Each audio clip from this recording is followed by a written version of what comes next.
ఇప్పుడు మనం speed, distance and time మీద ఇంకో క్వశ్చన్ చూద్దాం. How long does A train 110 meters long? నా కాడ ఒక ట్రైన్ ఉందంట. ఆ ట్రైన్ లెంత్ ఎంత అంటే 110 meters length of train. How long అంటే టైం అండి, ఎంత టైం రిక్వైర్ అవుతుంది. How long does A train 110 meters long running at a rate అంటే స్పీడే కదా. Speed is equals to rate of 36 km/h. 36 km/h స్పీడ్లో రన్ అవుతుంటే టు క్రాస్ ఏ బ్రిడ్జ్, నాకు ఇంకో బ్రిడ్జ్ ఉందంట. జస్ట్ వెరీ సింపుల్, విజువలైజ్ చేసుకుంటే మీకు చాలా ఈజీగా ఉంటుంది. Bridge of 132 meters. Bridge length ఎంత అంటే 132 meters అంట. సో ఈ ట్రైన్కి ఎంత టైం పడుతుంది ఈ స్పీడ్ తోటి మూవ్ అయితే ఇంత లెంత్ ఉన్న ట్రైన్ ఇంత లెంత్ ఉన్న బ్రిడ్జ్ని క్రాస్ చేయడానికి అని అడుగుతున్నారు. నాకు ఫార్ములా ఏం తెలుసు, speed is equals to distance by time అని తెలుసు.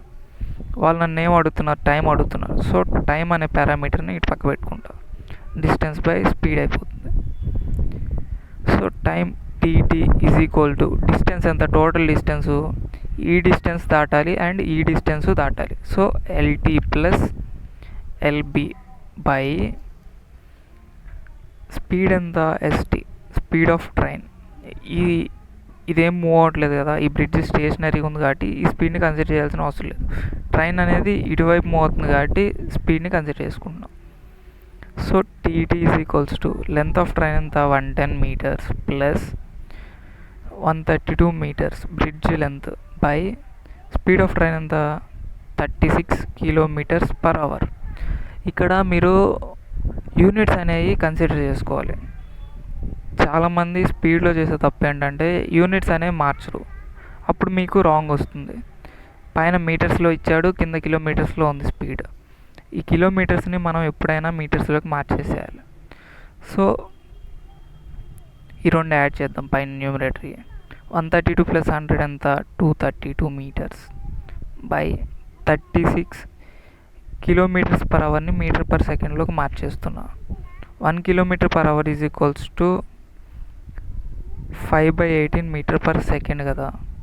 సో నేను 5/18 meter/second అని రాసేసుకుంటున్నా. 18 1s 18 2s క్యాన్సిలేషన్ పోయాయని క్యాన్సిల్ చేసేస్తున్నా.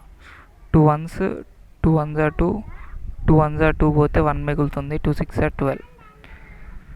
సో నాకేమవుతుంది, time TT is equals to 116 metres cancel చేస్తే సెకండ్స్ పైకి వెళ్తే ఏమైందంటే సెకండ్స్ బై 5 మిగిలిపోయింది కింద. 116/5 సెకండ్స్ మిగిలిపోయింది.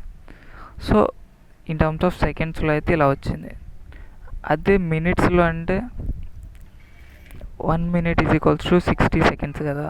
So minutes by 60/5 5 6 2 30s are 2 5s are 10, 2 6 are 2 8 are 16.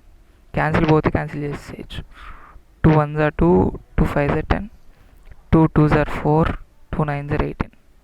So 29/15 5s are ఎంత 75 minutes. సో సెకండ్స్లో అయితే 116/5 seconds, మినిట్స్లో అయితే 29/75. అదే హవర్స్లో అడిగారు అనుకోండి, హవర్స్ బై 60 వేసుకోవాలి ఇంకోసారి. ఇలా మనం ఈ సమ్ని క్యాలిక్యులేట్ చేసాం. Just visualization and speed is equals to distance by time అనే ఫార్ములా ఒకటి గుర్తుపెట్టుకున్నాం. 1 km/h is equals to 5/18 meter/second అనేది గుర్తుపెట్టుకున్నాం. ఈ క్వశ్చన్ అనేది ఏ కేసులోకి వెళ్ళింది, స్టేషనరీ బ్రిడ్జ్ ట్రైన్ క్రాస్ అవుతుంది. ఇక్కడ చూసుకుంటే స్టేషనరీ బ్రిడ్జ్ ట్రైన్ క్రాస్ అవుతుంది. సో దీనికి టైం అడిగాడు. సో ఈ క్వశ్చన్ ఇది formula TT is equals to LT plus LB ST. మనం ఏం రాసాం, TT is equals to LT plus LB ST. Simple అండి, జస్ట్ విజువలైజ్ చేసుకుంటే ఈజీగా ఫార్ములా వచ్చేస్తుంది. ఫ్రమ్ ఫార్ములా యూనిట్స్ని కన్సిడర్ చేసుకొని మనం సొల్యూషన్ని సాల్వ్ చేసుకుంటే ఈజీగా ఆన్సర్ వచ్చేస్తుంది.